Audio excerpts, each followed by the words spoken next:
Well, good morning, Mr Van Rompuy. You've been in office for 1 year, and in that time the whole edifice is beginning to crumble. There's chaos.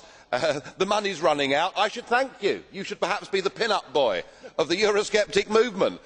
But just look around this chamber this morning. Just look at these faces. Look at the fear. Look at the anger. Poor old Barroso here looks like he's seen a ghost.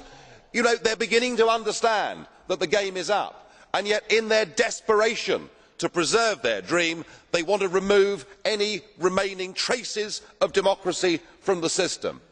And it's pretty clear that none of you have learned anything.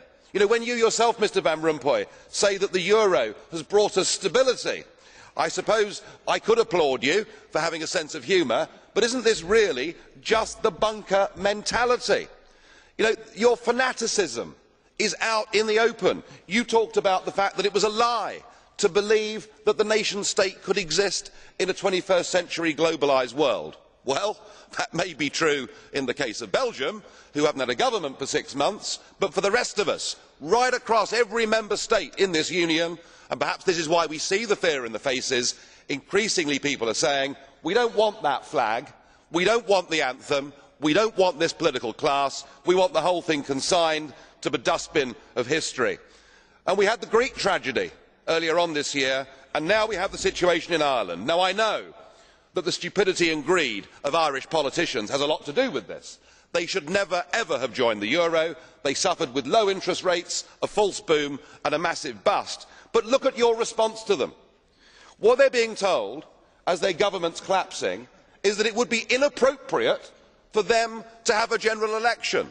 In fact, Commissioner Rehn here said they had to agree their budget first before they'd be allowed to have a general election. Just who the hell do you think you people are?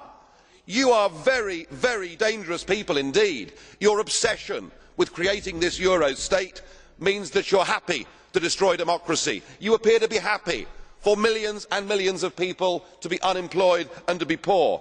Untold millions must suffer so that your euro dream can continue. Well, it won't work, because it's Portugal next. With their debt levels of 325% of GDP, they're the next ones on the list, and after that I suspect it will be Spain. And the bailout for Spain would be 7 times the size of Ireland, and at that moment all of the bailout money has gone. There won't be any more.